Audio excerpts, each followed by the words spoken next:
Namaskar. This is Akhilesh Bhargav. Welcome to Tidbits on Business and Finance with me. Today, let's talk about the Enforcement Directorate's notice to WazirX, the crypto exchange, and whether the ED has a case against it. Cryptocurrencies like Bitcoin, Ethereum, Litecoin, Ripple, etc. actually exist in a gray area as they struggle to create their own niche in the stringently regulated world of currencies and payments.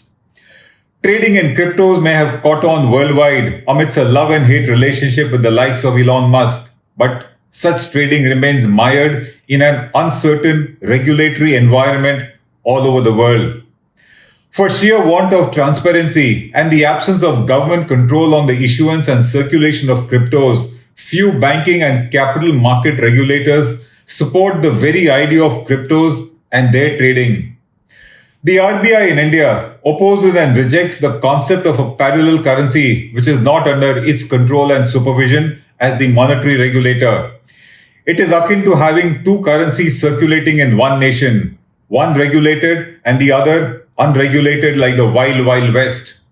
The Reserve Bank opposes cryptos tooth and nail and even frowns upon banks for facilitating and funding cryptocurrency trading and investments in India.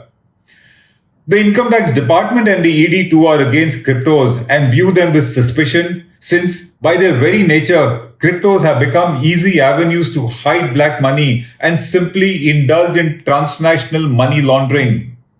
The criminal investigation agencies also view cryptos as a tool to fund activities of crime and terrorism, and countries like China see them as a threat to their national stability because subversion can be easily funded through cryptos. In most countries worldwide, cryptos and their exchanges have no specific regulator and are thus beyond the clutches of the law of the land. In India also, even though crypto is meant to be a currency, it is beyond RBI's monetary domain, and while crypto exchanges publicly trade in cryptos, they are also beyond SEBI's control, which is where the risk lies. It is this that gives major uncertainty and risk to a crypto exchange, however much these exchanges swear upon transparency of their audit trail under the blockchain technology on which cryptos are founded and based. The recent Enforcement Directorate notice to WazirX, India's biggest crypto exchange, is thus the beginning of a deeper and wider probe in crypto trading and investments in India and is likely to expand to other crypto exchanges also, according to us. The reports say that the ED notice to WazirX is a fallout of its ongoing investigation in alleged money laundering of rupees 1,268 crores by illegal Chinese betting apps, of which 57 crore rupees are said to have been routed abroad through WazirX. WazirX claims to be India's biggest and most trusted crypto exchange, on which you can trade in dozens of cryptocurrencies ranging from Bitcoin to Ethereum to Stellar and from Dash to Zcash to Qtum. WazirX is Mumbai based. It was started in 2018 and in 2019 itself it was acquired by Binance, said to be among the biggest crypto exchanges of China and is reported to be banned in America. WazirX is reported to have over 4 lakh customers and offers instant options to buy and sell cryptos in Indian rupees. It allows transactions in Indian rupees to cryptos and vice versa, and between person to person trading, and also with pool accounts held by foreigners abroad. So the trading is numerous. You can buy a crypto in rupees and you can sell it also in rupees. You can trade with individuals and you can also trade with pool accounts overseas. The ED says that WazirX has received cryptos worth 800 crores in such deals and has also transferred cryptos worth 1400 crore rupees abroad. In April 2021, the daily crypto trading volumes of WazirX are reported to have been about $200 million per day. That's the kind of volume that it has been trading at the moment. On WazirX, as we said, you can instantly trade in dollar designated cryptos by paying in Indian rupees and holding the cryptocurrency in pool accounts at foreign locations of your choice, thus in effect transferring your wealth abroad through a non-banking channel. The cryptos you buy through WazirX, though paid in rupees, are valued and denominated in foreign currencies like the US dollar, euro, etc., which again we said is without indulging in any kind of a banking transaction. The ED therefore alleges in its notice to WazirX that the first allegation, WazirX's wallet payments with other overseas exchanges may be held by individuals in foreign locations. It says that these transactions are not well documented with the requisite KYC not done and the address, IP address, transaction purpose not collected by WazirX.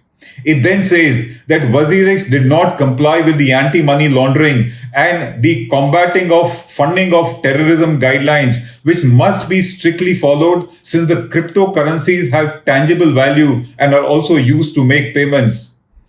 It then finds fault with the bookkeeping and due diligence at WazirX, which it says only collected selfie photos, PAN cards, Aadhaar cards, scan images with no due diligence or background check done or any verification done in this regard. The ED then says that the WazirX platform has been used to launder money overseas. It says that it converted Indian rupees into foreign currency denominated cryptos which are held abroad. It then says that the transactions between WazirX and Binance, being internal transfers, have not been recorded on the blockchain with no mandatory audit trail for their verification, which makes them opaque, very difficult to look into and regulated. After the needy notice was issued, as expected, and for the most obvious reasons, WazirX, while denying that it had received any notice from the ED, said that it is fully compliant under all the applicable laws, that it will fully cooperate with the ED in its investigation and assured its customers that their funds are safe with it and that there is no reason to worry. As is very obvious, the crypto trading activity, including running a crypto exchange, is littered with obstacles due to an unclear regulatory environment and very apprehensive and doubtful authorities and agencies. They all look at it with doubt and suspicion. By operating in a regulatory and legal vacuum, cryptos inadvertently violate the present laws, particularly those under FEMA, Prevention of Money Laundering Act, and Income Tax Act 2. Let's have a look at the kind of violations that are possibly done by trading in cryptos by the exchange and also perhaps by the traders. The first one, if a crypto purchase is from a pool abroad, which it very often is, then under FEMA, the goods purchased must be brought into India, which does not happen if the cryptos continue to be held in a pool account abroad. That's a FEMA violation. The second one, if the crypto purchase is considered to be an investment in an overseas asset, then the FEMA regulations either ask you to comply with the LRS or the ODI regulations as applicable. They need a specific compliance, which WazirX certainly has not done in every trade. The third possible violation, if cryptos are sold and treated as an export, then proof of delivery to the buyer abroad must be furnished, or else it becomes an empty inward remittance, attracting charges of money laundering. The next is that WazirX is neither a bank nor an authorized money changer, and thus its conversion of Indian rupees into a foreign currency is a clear FEMA violation. Then GST needs to be collected and paid on crypto sales, which may not have been collected and paid going by the nature of operations of WazirX and every other crypto exchange. The next possibility is an appropriate due diligence and KYC of the buyers and sellers on the exchange is mandatory, which may not be possible when they are unknown persons or pools based abroad. The other potential violation is that an asset purchased and held abroad, denominated in foreign currency, too is a violation. Moreover, converting Indian rupees into a crypto asset and holding it abroad clearly amounts to money laundering. The payment platforms of WazirX and Binance are operated by the same owner, which is a Chinese entity, which also is not permissible under FEMA. Then, overseas payments for illegal betting done through deals in cryptos, they violate FEMA as well as the Prevention of Money Laundering Act, and which has been one of the prime charges by the ED against WazirX.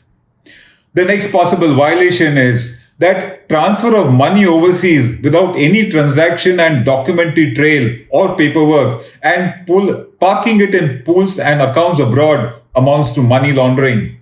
And the final potential violation is that cryptos parked in unidentifiable and undisclosed pools and accounts abroad violate the provisions of the Income Tax Act, the Black Money Act, and the Benami Act. The larger picture is that the absence of a specific law and a regulator may give a free and open playing field to crypto traders and exchanges, but that's a huge risk too when the authorities are particularly not with you. With inadequate and missing regulation, and all authorities, whether it be the Reserve Bank, Income Tax Department, ED, Ministry of Corporate Affairs, etc., deeply distrustful of cryptos and its self-regulated exchanges, and stringent laws like FEMA and the Prevention of Money Laundering Act to comply with, ED will perhaps not find it difficult to nail down WazirX, and the ED will thereafter expand its investigation to all other crypto exchanges and perhaps to individual crypto traders in India also. The fact is that crypto as an item is evolving. It is trying to create its own space in a situation where neither the law of the land is in its favor nor the authorities. And that's where is the biggest challenge for this emerging currency. This is Akhilesh Bhargav signing off till we meet again. Namaskar.